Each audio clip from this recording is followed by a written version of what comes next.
a distinguished professor to the outside world, yet burying a life of crippling debt and archaic superstitions behind closed doors. How did a picture-perfect life turn into such a nightmare? He refuses all physical intimacy, yet threatens divorce in the name of preserving his bloodline. Why? Is there a darker, more terrifying secret hiding behind his cold exterior that he is desperate to keep buried? And why is a modern, educated woman unable to escape this invisible prison? Where does it all end? I'm Sneha, and I'll be guiding you through this story. Let's dive deep and unravel the shocking truth behind these closed doors. Our story begins high above the streets of Manhattan. It is late October. The air outside is brisk, carrying that distinct electric chill that tells you winter is waiting in the wings, but inside it is warm. Imagine a spacious apartment with floor-to-ceiling windows. The lights are dimmed, casting a soft amber glow across the room. Outside, the city is a galaxy of distant lights,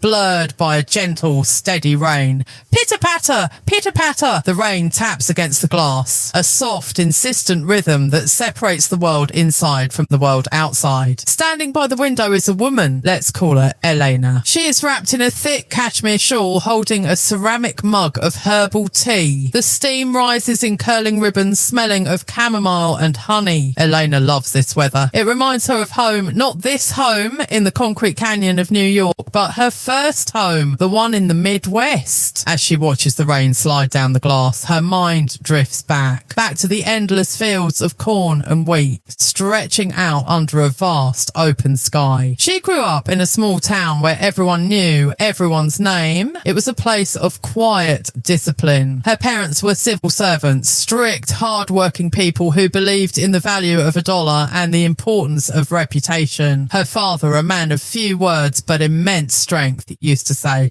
"Elena, keep your head down, work hard, and build a life that stands on solid ground." He is gone now. He passed away just a year ago, leaving behind a silence that still echoes in her heart, but his lessons remained. Those lessons were the brick she used to build her path to this very moment. She remembers the long winters in the Midwest, the snow piling up against the door, the warmth of the fireplace, the feeling of safety that came from rules and routine. It was a conservative upbringing. Sundays were for church. Evenings were for study. There was no room for wild rebellion. No space for the chaotic dating scenes her college friends talked about. Elena followed the path perfectly. She studied hard, her eyes always on the horizon. She moved to the East Coast, the city of dreams, to pursue her MBA at an Ivy League university. She remembers the library there, the smell of old paper and polished wood, the green lamps on the long tables, the silence that felt like a heavy, comforting blanket. She graduated with honours. She landed a job at a prestigious corporate firm in the city. She had checked every box. She was independent, successful and poised. But in that quiet, disciplined life, there was a vacancy, a space she hadn't quite filled. And then she met him. The rain intensified slightly against the window, a soothing sound washing over the city. She remembers the first time she saw David. It wasn't at a bar or a loud party. It was arranged in that subtle, old-fashioned way that her family and community still valued. A match, an introduction through the network of the church and family friends. David was impressive. That was the word everyone used. He was a tenured professor at a major university in the city. In the academic world, tenure is a magic word. It implies permanence. It implies that you have arrived, that you are safe, that you cannot be easily moved. She remembers their first coffee date, and it was autumn then too. They met at a cafe near the university campus. The trees were ablaze with colours: burnt orange, deep crimson, glorious gold. The leaves crunched under their feet as they walked. David wore a tweed jacket with leather patches on the elbows, looking every bit the part of the intellectual scholar. He wore glasses that he would adjust thoughtfully as he spoke. He was handsome in a refined, quiet way. He spoke of literature, of history, of the importance of legacy and tradition. He told her about his family. An old respected family, he said. He spoke of his parents with reverence. He didn't speak of money. money, not directly, but everything about him, his posture, his job, the way he ordered his coffee, whispered of stability. Elena, coming from her background of thrift and hard work, found this intoxicating. Here was a man who seemed to value the same things she did: tradition, respectability, a quiet, dignified life. He didn't try to rush her. He didn't play the games that the men in the corporate world played. He was polite. He opened doors. He asked about her father. My father passed recently, she had told him on their second date. I am sorry, David had said, his voice low and comforting. He must have been a good man to raise a daughter like you. That was the moment, she thinks, sipping her tea by the window. That was the moment she felt she had found her safe harbour. The courtship was smooth. It felt like reading a classic novel where you know the ending will be happy. There were dinners in quiet restaurants with white tablecloths. There were walks through the museum, his voice explaining the brushstrokes of Renaissance paintings. They married 4 years ago. The wedding was elegant, not flashy, but tasteful. Her mother was so proud. You've done well, Elena, she had whispered. A professor, a good family. Your father would be at peace knowing you're taken care of. Taken care of. The words float in her mind as she looks out at the rainy skyline. For the first few months, life felt like a dream sequence. They moved into this apartment. They bought furniture. They set up a joint bank account. She brought her savings, the nest egg she had built from her corporate bonuses and her frugal lifestyle. He brought, well, she assumed he brought the security of his tenure, the weight of his family name. She remembers the mornings, waking up early to make coffee, watching him dress for the university, the way the sunlight hit the floorboards. It was a picture of domestic perfection. She was the successful corporate wife. He was the esteemed academic husband. They were a power couple on paper. The neighbours nodded respectfully when they passed in the hallway. Good morning, Professor, the doorman would say, and David would nod, a slight benevolent smile on his face. Eleanor takes a deep breath, inhaling the steam from her tea. The warmth spreads through her chest, relaxing her muscles.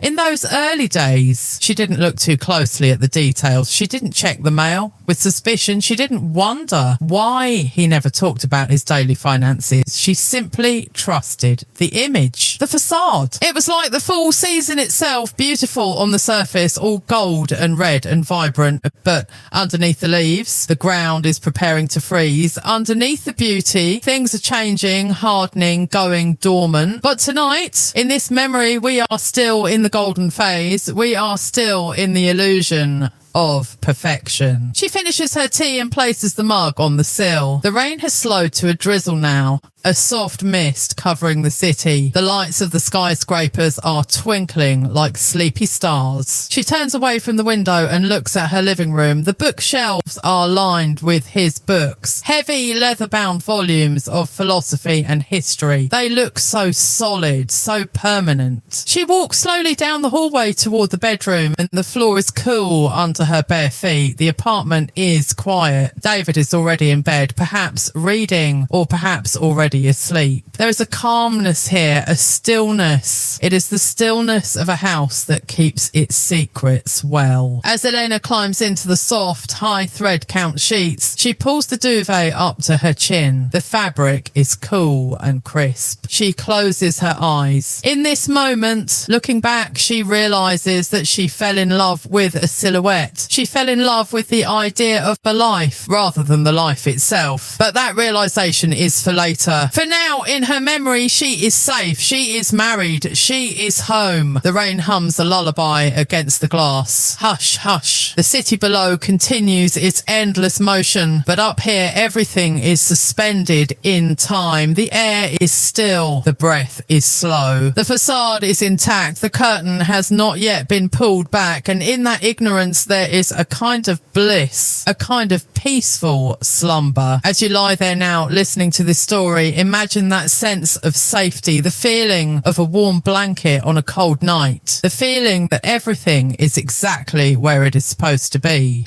Let the image of the golden leaves falling on the sidewalk fill your mind one by one, drifting down, slow, gentle. In the timeline of a marriage, 7 months is a peculiar milestone. The honeymoon phase, that glossy, dreamlike state we spoke of before, begins to thin. The novelty of sharing a space day starts to settle into a routine. You know which floorboard creaks. You know the sound of the other person's footsteps. For Elena, the apartment had become her world. She had arranged it perfectly. The cushions were always fluffed. The kitchen island was always clear. She was maintaining the picture, keeping the frame polished. Let us walk with her now. It is a Tuesday afternoon. She has come home early from her office in Midtown. Visualize the hallway of her apartment building. It is a long, elegant corridor with plush, patterned carpets that absorb the sound of her heels. Hush, step, hush, step. The walls are lined with sconces that give off a dim, artificial warmth. There is a ritual to coming home, the key in the lock and the heavy wooden door swinging open. But before that, there is the ritual of the mail. In the lobby of their building, there is a wall of brass mailboxes, rows and rows of small numbered doors. Box 4B, that is theirs. Elena stands in the lobby. It is quiet down here, save for the distant hum of the elevator.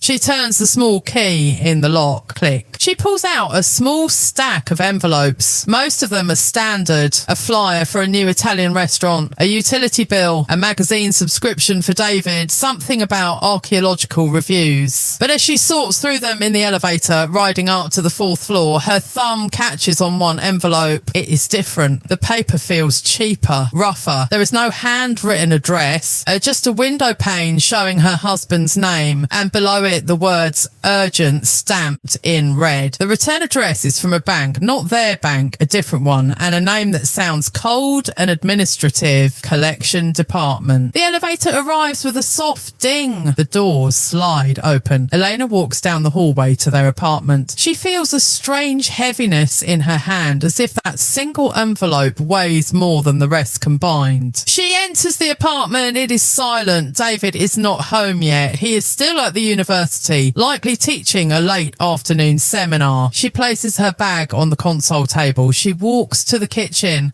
the heart of the home. The grey light from the window washes over the marble countertops. She places the stack of mail down. She stares at the envelope. In a sleep story, we do not dwell on panic. We dwell on observation. Elena observes the envelope. She picks up a letter opener, a silver tool, cool to the touch. She slices the top of the paper, rip a clean, sharp sound. She unfolds the letter. The paper crinkles in the silence of the kitchen. She reads, "It is a notice of default. A debt, a significant sum. It speaks of credit cards maxed out years ago, and it speaks of loans taken and minimum payments missed. It is a history of financial negligence printed in black and white." Elena stands very still. You see, in Elena's world, the world of the Midwest, of her civil servant parents, debt was a ghost you didn't invite into your home. You worked, you saved, you bought only what you could afford. But this letter told a different story about the family she had married into. She learned in the quiet of that afternoon that the old family status David spoke of was a hollow shell. His father didn't work. For years, the family had lived on borrowed time and borrowed money, maintaining a lifestyle they could not sustain. The tweed jackets, the dinners, the reputation. It was all funded by a house of cards. And now the wind was blowing. When David came home that evening, the apartment was dimly lit. Elena was sitting at the dining table, the letter placed neatly in the centre. There was no shouting. Sleep stories are not about shouting. They are about the heavy, muffled realisation of truth. David saw the letter. He didn't deny it. He slumped into the chair opposite her. He looked smaller somehow. The imposing professor, the man of intellect, looked like a child caught in a lie. "I didn't want you to know," he said softly. His voice lacked the confidence she had fallen in love with. He explained it all. The pressure to keep up appearances. The expectation that things would just work out. He admitted that he had no savings, that his salary was being eaten away by old debts. Elena listened. She looked at this man, her husband. The silhouette she had married was filling in with details she hadn't chosen. Flaws, weaknesses. She felt a wave of exhaustion, not anger, but a deep, bone-weary dreary tiredness. She thought of her savings. The money she had earned working long hours in the corporate firm. The money her father had told her to keep for a rainy day. She looked out the window. The rain had started again, streaking the glass, blurring the city lights into abstract shapes of gold and silver. We are partners, she thought. That is what marriage is. You carry the other person when they stumble. She made a decision then. It was a decision born of duty, of that old-fashioned discipline she was raised with. She reached for her checkbook. The leather cover was soft under her fingers. She uncapped her pen. Scritch, scratch. The sound of the pen on paper was loud in the quiet room. She wrote the numbers. She wrote the date. She signed her name, Elena. She was erasing his mistake. She was buying peace. She slid the check across the table to him. Pay it, she said. Her voice was calm. Steady. We will start fresh. David took the check. He didn't say much. He looked relieved, yes, but also detached, as if this was simply a problem that had been solved, rather than a sacrifice she had made. Elena stood up. She walked to the window again. She pressed her hand against the cool glass. The debt was paid. The collectors would stop calling. The facade could remain in place a little longer. But something had shifted in the hallway of her heart. A door that was once open had been gently, quietly closed. She realised then that she was the strong one. She was the pillar. He was the ivy growing around her, needing support. It was a heavy realisation, but tonight she would let it go. Imagine her now turning off the lights in the kitchen. Click. The room goes dark. The only light comes from the city outside, a soft, ambient glow. She walks back down the hallway, past the front door, past the spot where she had held the letter. The carpet is soft under her feet. She enters the bedroom. She changes into her silk pajamas. She climbs into bed. The day is done. The problem is solved, at least for now. As you lie there listening to this, imagine the feeling of a heavy weight being lifted off a table. The letter is gone. The check is sent. The balance is restored. There is peace in resolving things. There is peace in taking action. Elena closes her eyes. She focuses on the sound of the rain. Pitter-patter, pitter-patter. It washes over the building. It washes over the streets. It washes over the secrets hidden in the mailbox. Everything is quiet now. The hallway is empty. The letters are put away. Breathe in that silence. Breathe in the feeling of a slate wiped clean. You are safe. You are warm. The worries of the day, financial, emotional, physical, can wait outside the door. You don't need to carry them into your sleep. Let them drop. Let them fade. Drift deeper into the mattress. Deeper into the quiet. The night is long. And it is yours. Winter in the city is a paradox. Outside, the wind howls through the avenues, biting and fierce. But inside, behind double-paned glass, the world is incredibly quiet. Snow acts as a muffler, dampening the roar of the traffic below, turning the city into a hushed, white landscape. We find Elena in this season of snow. It has been over a year now since the wedding. The financial storm of the previous chapter has been weathered. The debts are being paid. The checks are being written. The surface of the lake is calm again. But beneath the surface, the water is cold. Chapter 3 is about a different kind of debt, a deficit of warmth. Let us visualize the apartment in the evening. It is a Tuesday. Elena has prepared a special dinner, not for a holiday, but simply because she is trying. She is trying to bridge a gap that she cannot quite see, but she can certainly feel. The dining table is set with care. 2 tall candles flicker in crystal holders, casting dancing shadows against the walls. The air smells of roasted rosemary, garlic, and the rich oaky scent of a red wine she carefully selected. She is wearing a dress she loves, a soft midnight blue silk that feels like water against her skin. She has put on perfume, a scent of vanilla and sandalwood. She is waiting. The door opens. David enters. He brings the cold air in with him. Hello, he says. He hangs his coat. He places his briefcase on the floor. He washes his hands. The routine is unbroken. They sit at the table. The food is delicious. The wine is good. But the silence that sits between them is a third guest at the table. It is a heavy, thick Silence. Elena tries to speak. She talks about her day at the firm. She talks about a gallery opening she read about. She tries to catch his eye, to find that spark, that connection that is supposed to exist between a husband and a wife. David nods. He eats. He wipes his mouth with the napkin, but he does not look at her. Not really. He looks through her. It is not that he is angry. That would be easier, perhaps. Anger is heat. Anger is passion. This is indifference. This is a flat, grey landscape. After dinner, Elena suggests they move to the sofa. She suggests music. She tries with a gentle desperation to initiate closeness, a hand on his shoulder, a leaning in. David stiffens. It is a subtle movement, a shifting of weight, a turning of the page of his book. I'm tired, Elena, he says. It is the refrain of their marriage. I'm tired, not now. I have work. But tonight the silence feels too loud for Eleanor. She gathers her courage. Her voice is soft, trembling slightly in the quiet room. David,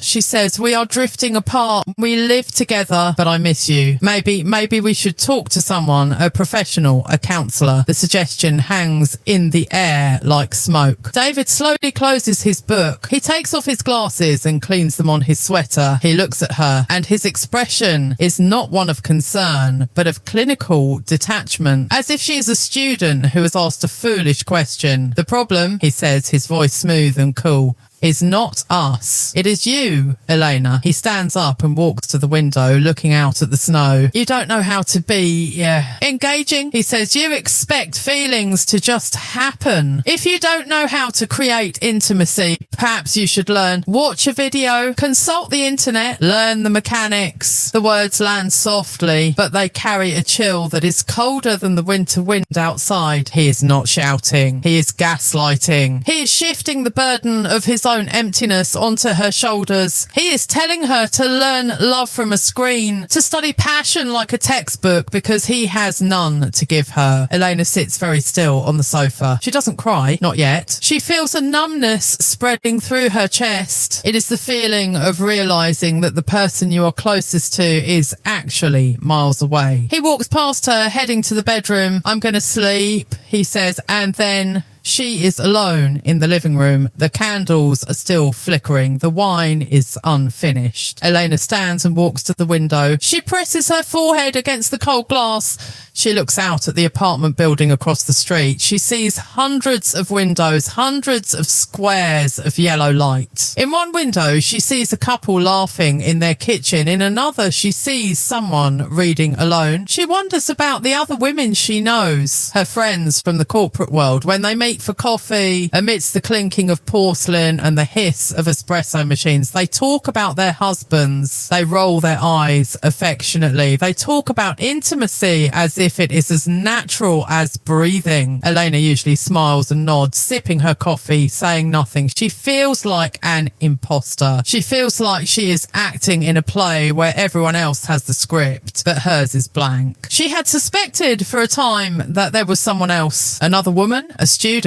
She had checked the phone records. She had looked for the telltale signs, but there was nothing. David was not giving his warmth to someone else. He simply had no warmth to give. It's the familiarity, he had said once. Seeing the same person every day kills the mystery. But Elena knows deep in her heart that true love doesn't die with familiarity. It deepens. It becomes a comfortable sweater. A favourite song. But tonight, standing by the window, she realises she cannot force him to wear that sweater. She blows out the candles. Puff. Smoke curls up into the darkness. She walks down the hallway. The floorboards are silent under her feet. She enters the bedroom. David is on his side of the bed, his back turned to the centre. He's breathing rhythmically, already asleep or pretending to be. There is a vast expanse of mattress between them. In the sleep story of her life, this space is a canyon. It is the distance between two planets. Elena climbs into her side of the bed. She pulls the duvet up. The sheets are cool, crisp cotton. She turns her back to him. She lies there staring at the sliver of moonlight coming through the curtains. And in this profound quiet, something strange happens. She stops trying to cross the canyon. She stops reaching out into the void. She pulls her energy back into herself. She feels the warmth of her own body. She feels the beat of her own heart thump, thump, thump, thump. She realizes that she is whole all by herself. Even here in this lonely marriage, she exists. She is the girl from the Midwest who built a career in the biggest city in the world. She is the woman who paid the debts. She is the one who is trying. She closes her eyes. She imagines a heavy velvet curtain falling between her and David. On her side of the curtain, it is warm, it is safe, and it is hers. She decides just for tonight to let go of the need to be wanted by him. She accepts the solitude. Solitude, she thinks, is different from loneliness. Solitude can be peaceful. Solitude is a room where you can hear yourself think. The snow continues to fall outside, millions of flakes covering the city in a clean white blanket, covering the noise, covering the pain, covering the distance. The apartment is silent. The world is asleep. Elena breathes in deeply, filling her lungs with the quiet of the night. She is alone, but she is okay. She is safe in her own company. As you lie in your bed, feel that sense of self-contained peace. You do not need anyone else to make you whole right now. You are enough. Your breath is enough. Your rest is enough. Let the image of the snowy window fade. Let the distance between the characters fade. Focus only on the warmth of your own blanket. Drift away from the window. Drift away from the table. Drift into the deep white silence of the snow. Sleep is a friend that never turns away. The wheel of the year has turned again. It is November, Thanksgiving season in America, a time of gathering, of harvest, of returning to one's roots. For Elena, this meant travelling to her in-laws' house. It was a large, imposing structure in a historic district just outside the city. The house was like a museum, filled with heavy mahogany furniture, velvet drapes that were rarely opened, and portraits of ancestors staring down from the walls with stern expressions. The air in that house was always still, as if time moved slower there. It smelled of floor wax and old potpourri. We find Elena sitting at the long dining table. The silverware is real silver, heavy and cold in her hand. The crystal glasses catch the dim light of the chandelier. Around the table sits David's family, his mother, his aunts, a few cousins. They are people who pride themselves on their lineage. They speak of good families and proper upbringing. They eat quietly, the sound of forks against china, the only real noise. Elena feels like a traveller from a different century. She is the modern woman, the corporate professional, the one who manages the finances, the one who lives in the real world. They are the inhabitants of a fading memory. The conversation, as it always does at these gatherings, turns to the future, or rather the continuation of the past. David's aunt, an elderly woman with pearls tight around her neck, leans forward. "So," she asks, her voice raspy but sharp, "when are we going to see a little one running around? The clock is ticking, you know." It is the question that haunts every family gathering, but here it carries a different weight. It is not just about a baby, it is about an heir. It is about carrying on the name. Elena looks at David. He is sipping his wine, looking regal and detached. He nods in agreement with his aunt. "We are thinking about it," he says, but Elena knows the truth. She knows the silence of their bedroom. She knows the physical distance that makes a natural conception impossible. She feels a tightness in her chest, not anger, but a profound sense of irony. These people who speak so proudly of their bloodline are the same people whose debt she has paid. Their legacy is funded by her hard work, but she remains silent at the table. She smiles the polite smile of a guest. Later that evening, they return to their apartment in the city. The drive back is quiet. The city lights blur past the window, streaks of red and white. When they arrive home, the apartment feels different. After the suffocating atmosphere of the big house, the modern lines of their apartment usually feel like a relief. But tonight, the shadows from the old house seem to have followed them home. Elena decides that silence is no longer an option. She is a problem solver. She approaches life with logic and clarity. She finds David in the study. He's sitting in his leather armchair reading a journal. The lamp casts a circle of yellow light around him, leaving the rest of the room in darkness. Elena enters the circle of light. She sits on the ottoman opposite him. She keeps her voice low calm and reasonable. David, she begins, we need to be realistic. The family wants a child. You say you want a child, but given our situation and the lack of intimacy, we need to look at medical options. David looks up over his glasses. He waits. Elena continues. She speaks of biology. She speaks of genetics. I have been looking at our family histories, she says gently. Both sides have certain genetic markers, health issues. If we're going to do this, perhaps we should consider IVF. We could use a donor, or her voice softens even more. We could adopt. There are so many children who need a home, a loving home. To Elena, this is a beautiful solution. It is modern, it is kind, it is practical. But as she speaks, she watches David's face change. It does not soften. It hardens. It becomes like the stone faces of the ancestors on the wall of his childhood home. He closes the journal with a snap. Thud. The sound echoes in the quiet room. He looks at her with a cold, piercing intensity. Elena, he says, and his voice is ice. You do not understand who we are. He stands up, towering over the chair. My family, he says, preserves its blood. That is what we do. That is all we have. He walks to the bookshelf, running a finger along the spines of the books. Adoption, a donor, he scoffs, a dry, humorless sound. Bringing a stranger's blood into our line, diluting the legacy. He turns to face her. If you have a child that is not mine, not of my blood, not of my DNA, I will file for divorce the very next day. The words hang in the air, heavy, absolute. You can take your modern ideas, he continues, his voice devoid of emotion, and you can go back to your mother. You can raise a stranger's child by yourself, but I will not have my name attached to a history that is not my own. Elena sits very still. The threat of divorce should be terrifying, and it should be a thunderclap. But in this quiet room, it feels more like a curtain being pulled back to reveal a brick wall. She looks at him, really looks at him. She sees a man who is a professor at a modern university, a man who lives in New York City in the 21st century, a man who claims to be an intellectual. And yet his mind is a fortress locked from the inside. He is trapped in a superstition as old as time. He values the purity of a bloodline that is financially bankrupt over the love of a living child. It ruins the lineage, he says, turning his back to her. It pollutes the tree. Elena realizes then that she is speaking a different language. She is speaking the language of love and nurture. He is speaking the language of ownership and ego. She stands up slowly. Her legs feel steady. She does not argue. There is no point in arguing with a statue. I see, she whispers. I understand where you stand. She leaves the study. She walks out into the living room. The city outside is alive.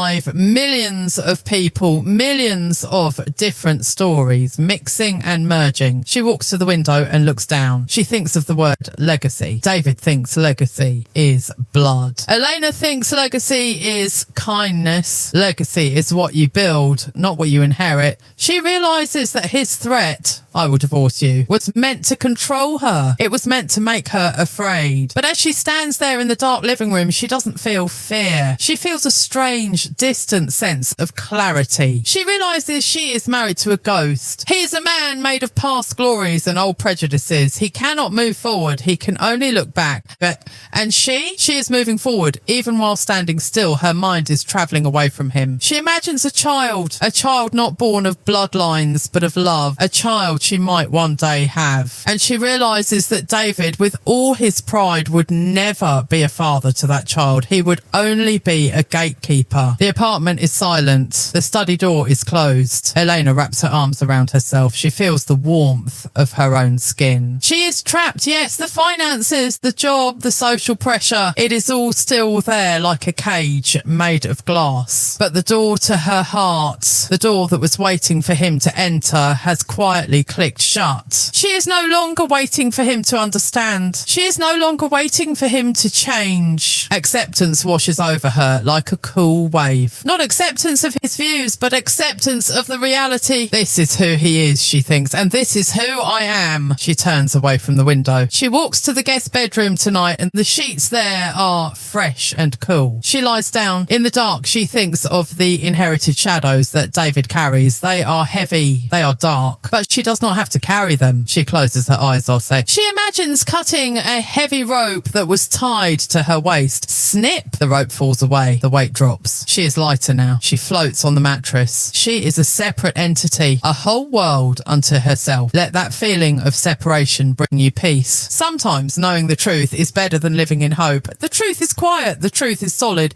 You can rest on the truth. We find Elena not in her apartment, but in her office. She works on the 40th floor of a gleaming corporate tower in Midtown Manhattan. The office is a masterpiece of modern architecture. Floor-to-ceiling glass, polished chrome, silent plush carpets that swallow the sound of footsteps. It is a place of power. It is a place of ambition. Elena stands by the window looking out. Usually she can see the entire city from here, the grid of the streets, the flow of the yellow taxis, the distant rivers. But today the fog has pressed itself against the glass. The world outside is nothing but a wall of shifting white and grey. She rests her forehead against the cool pane. It is quiet here. The only sound is the low, steady hum of the air conditioning system, a white noise that sounds like a distant ocean. Elena feels like she is inside a glass cage. From the outside, her life looks pristine. She has the Ivy League degree. She has the title. She has the handsome professor husband. She has the address.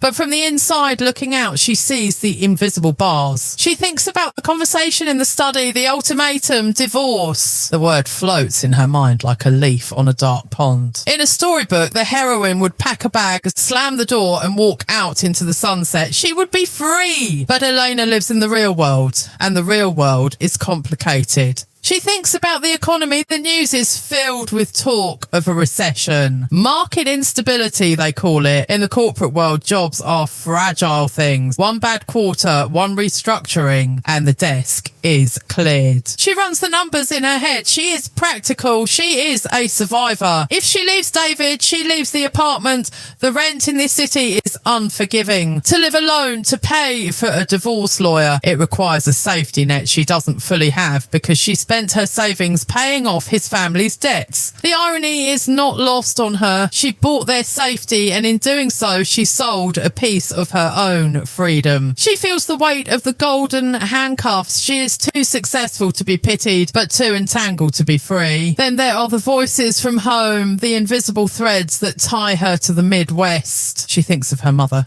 She had called her mother a few days ago. She didn't say everything, but she hinted at the trouble. She hinted at the coldness. Her mother's voice, tinny and distant over the phone line, was filled with the fear of the old world. Elena, she had said, marriage is hard. You have to endure. Think of what people will say. A divorced woman in our community, it's a stain, honey. It's a failure. Compromise, her mother had whispered. Just keep the peace. If you leave, you might end up alone, and the world is a hard place for a woman alone. Elena listens to the echo of those words in the quiet office. She knows her mother means well. Her mother is speaking from a place of protection. In her mother's time, a woman needed a man to survive. But Elena looks at her reflection in the glass. She sees a woman in a tailored suit, a woman who manages million-dollar accounts, a woman who navigates the toughest city in the world.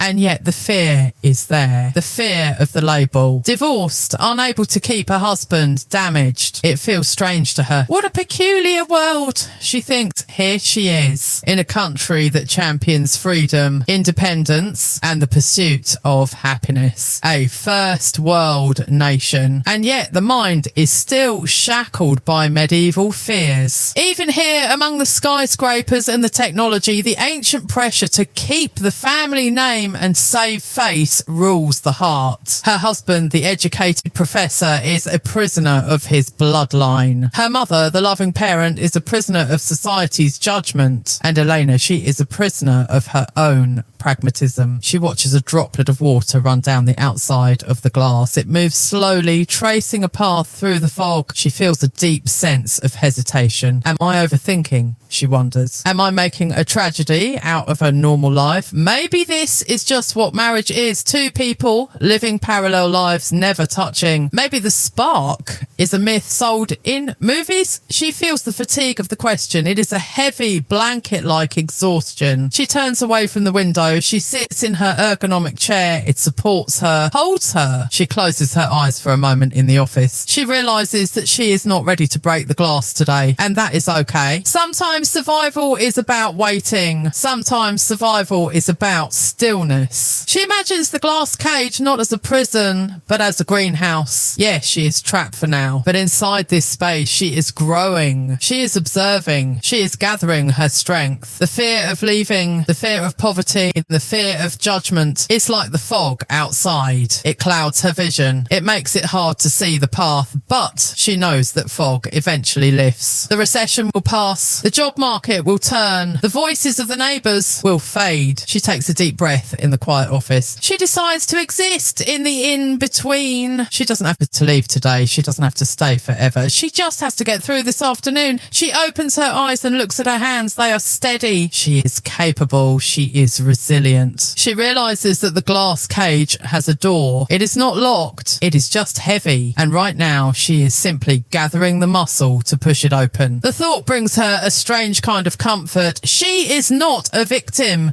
She is a strategist biding her time. The hum of the building feels like a lullaby now. Hum.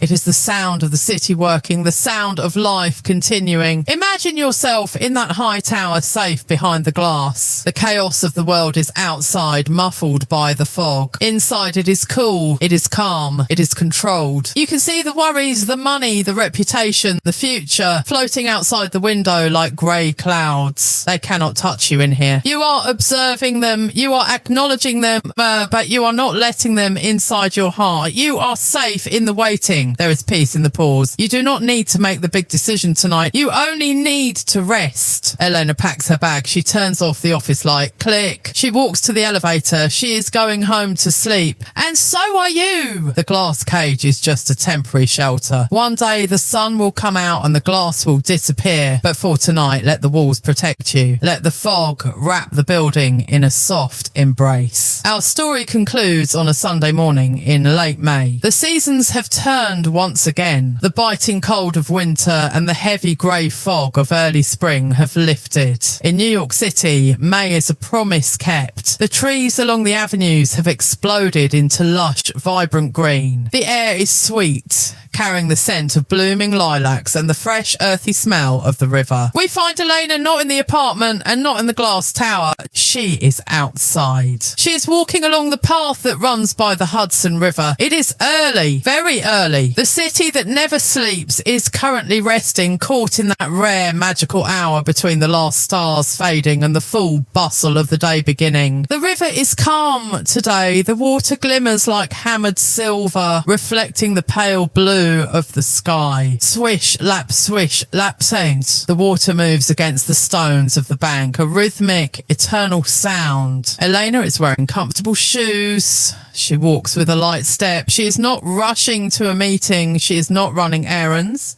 She is simply walking. As she moves, she feels the breeze on her face. It is cool, but there is a warmth hidden within it, the promise of the summer to come. She thinks about the journey of the last few years. She thinks about the debts paid, the cold nights, the harsh words spoken in the study, and the fear she felt in her office. But this morning, those memories feel different. They do not feel like heavy stones in her pocket anymore. They feel like leaves floating on the surface of that river, present but moving away from her. She stops by a railing and looks out across the water to the horizon. Something has shifted inside Elena, and it wasn't a sudden explosion. It wasn't a dramatic argument. It was a sunrise, slow, steady, and inevitable. She realizes now that the glass cage she felt trapped in had no lock. The door was held shut only by her own fear. The fear of what people would say, the fear of being alone, the fear of failing. But standing here in the vastness of the morning light, those fears seem small. She thinks of her husband, David. She thinks of him back in the apartment, perhaps still asleep in the dark room, surrounded by his books and his legacy. For the first time, she doesn't feel sadness for herself, but she feels a quiet pity for him. He is the one who is trapped. He is trapped in a history that doesn't exist anymore. He is guarding a fortress that is empty. She, on the other hand, is alive. She is part of the changing world. She is like this river, fluid, moving, capable of going around obstacles. She realizes that she has already survived the worst part. She has survived the loneliness within the marriage. Leaving it will not be a tragedy. It will be a formality. A bird lands on the railing nearby. A small sparrow.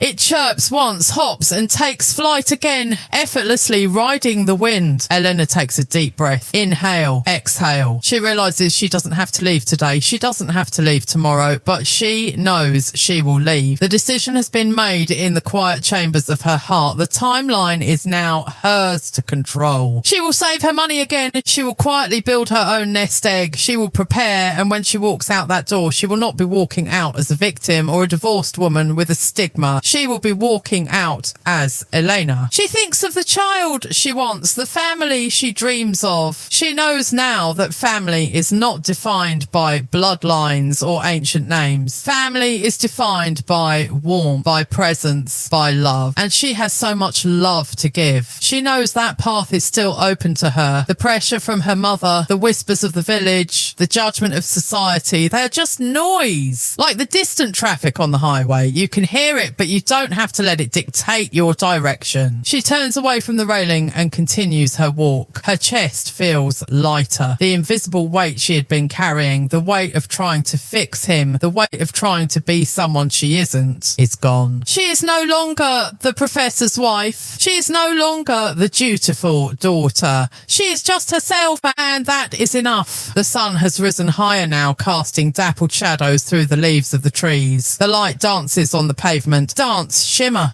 dance, shimmer. Elena walks back towards the city, but the city looks different to her now. It doesn't look like a fortress of glass and steel. It looks like a playground. It looks like a canvas. She returns to her building. She rides the elevator up. When she enters the apartment, it is quiet. She walks to the kitchen and makes herself a cup of coffee. She stands by the window, the same window where she watched the rain in chapter 1. But the view is clear today. She looks at her reflection in the glass. She smiles, a small, private smile. She knows that she is going to be okay. Whether she stays for another month or another year, she is free because her mind is free. She has reclaimed her own narrative. She takes a coffee to the living room sofa. She sits down, sinking into the cushions. She feels a profound sense of rest, not the sleep of escape, but the sleep of recovery. She closes her eyes. In her mind, she sees the river again, flowing, constant, strong. She imagines herself floating on that water, supported, carried toward a new horizon. The story of the struggle is over. The story of the new beginning hasn't started yet. She is in the sweet, silent space in between the pause, and in that pause,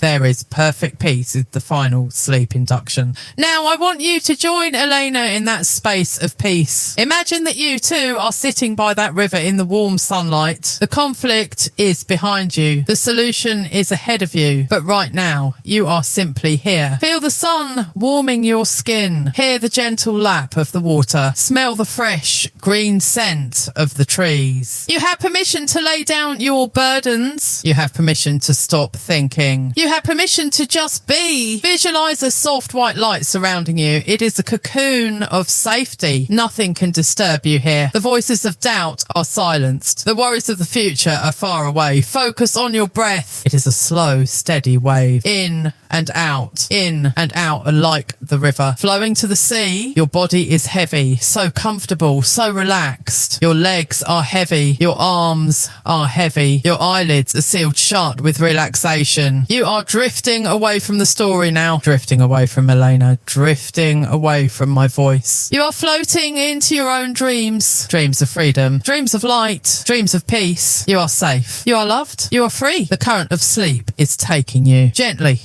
slowly drift. Float. Sleep. Good night.